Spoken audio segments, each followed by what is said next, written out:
Olá pessoal, aqui quem vos fala é Joab Rocha. Eu gostaria de, antes de iniciar a nova série, eu gostaria de trazer uma mensagem para você no seguinte tema: lidando com o desencorajamento, com o desânimo.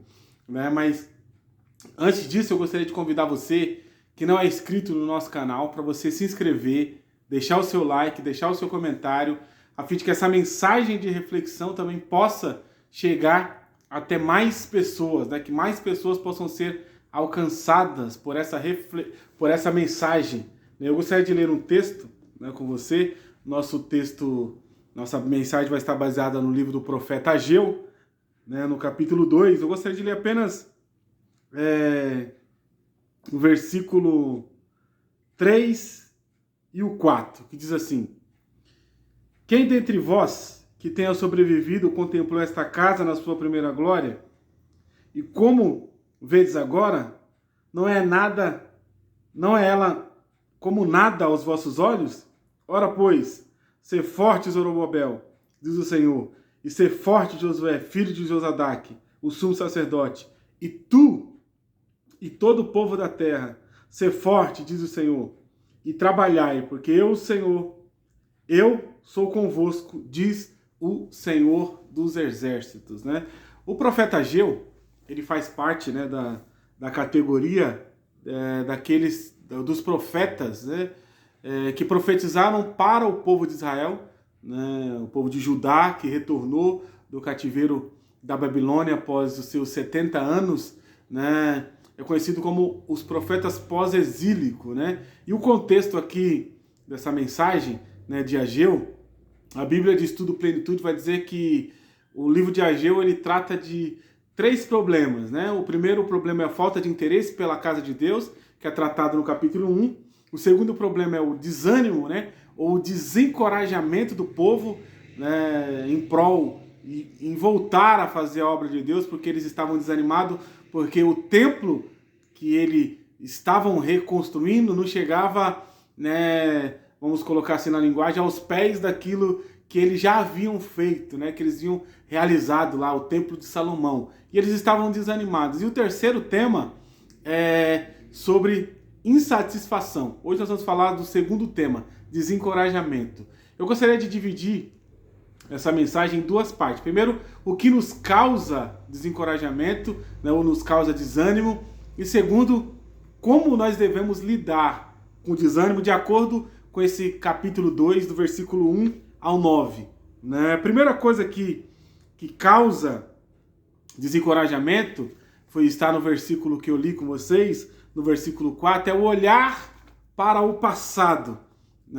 Versículo 4 diz, como nós lemos, o profeta dizendo: olha, vocês lembram de como era esse templo, olhar para o passado e vedes como é agora, Então o que estava acontecendo ali? O povo de Israel estava olhando para o templo passado, e que era bem melhor do que o templo que eles estavam reconstruindo, estavam se desanimando, ou seja, o passado deles estava causando desânimo no presente, porque eles olhavam para o passado e viam que o templo que Salomão construiu era um templo extraordinário. O templo que eles estavam construindo não chegava aos pés daquilo que Salomão havia feito. E isso trazia desânimo para ele. Quantas pessoas também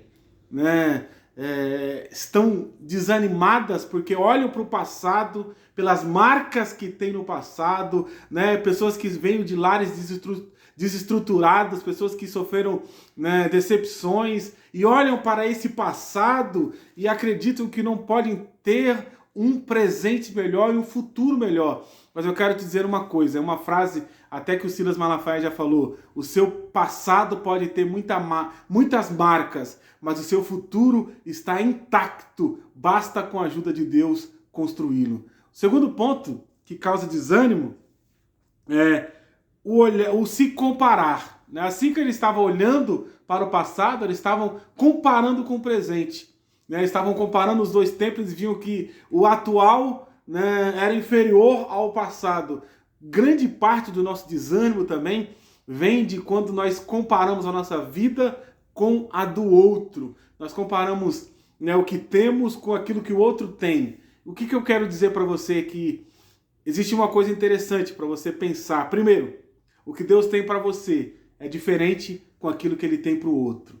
Né? O que Deus tem para você. Quando nós olhamos os personagens da Bíblia, nós vemos Moisés, nós vemos Elias, nós vemos Abraão, nós vemos que Deus tinha planos específicos para cada um deles. Deus não tinha a mesma coisa para realizar na vida de cada um deles. Deus tinha propósitos diferentes, né? Propósitos específicos. Então a primeira coisa que você precisa entender quando você se comparar o que Deus tem para você é diferente o que Ele tem para o outro. Segundo, o tempo de Deus na sua vida é diferente do tempo de Deus na vida do outro, né? Cada pessoa tem uma estrutura, cada pessoa tem o seu tempo. Então, o tempo de Deus, o tempo oportuno de Deus agir nas nossas vidas é diferente do que Ele tem para agir na vida do outro. Deus tem um momento certo para agir na vida de cada um de nós. E o terceiro, que estava causando, né,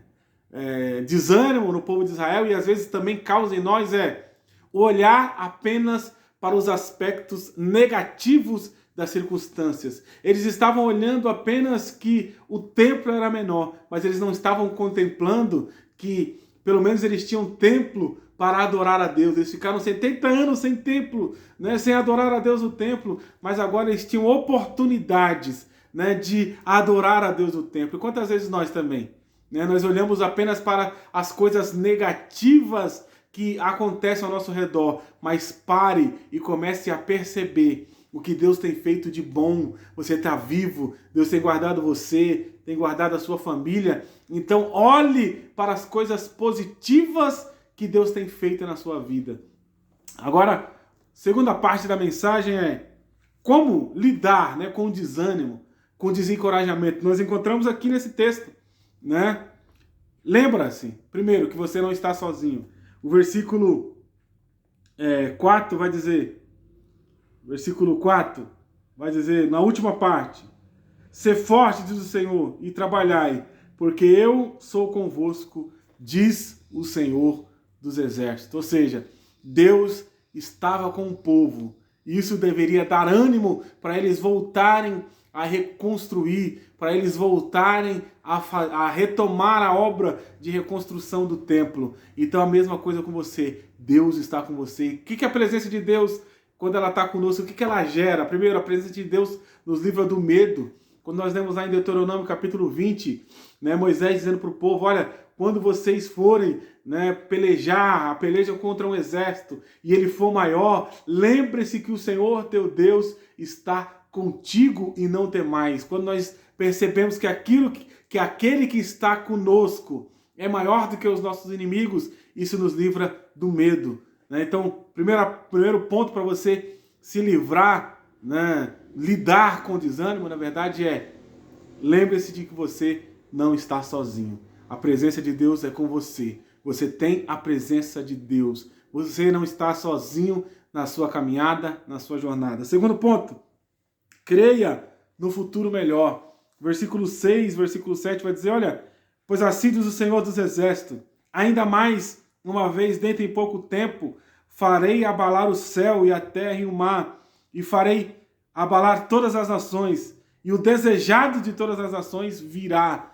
Né? Ou seja, a promessa do Messias aqui, né? O convite do profeta era, olhe para o futuro que Deus tem reservado para você é melhor. Aquilo que Deus tem reservado para você é melhor. Então, para você que está desencorajado e ouve essa mensagem, olhe para aquilo aprenda que Deus tem um futuro melhor para você. Aprenda de que aquilo que Deus tem reservado para você é melhor. Ele tem algo maior reservado para você no futuro. O seu futuro é melhor em Deus. E o terceiro ponto, para nós lidarmos com o desânimo, creia na providência de Deus.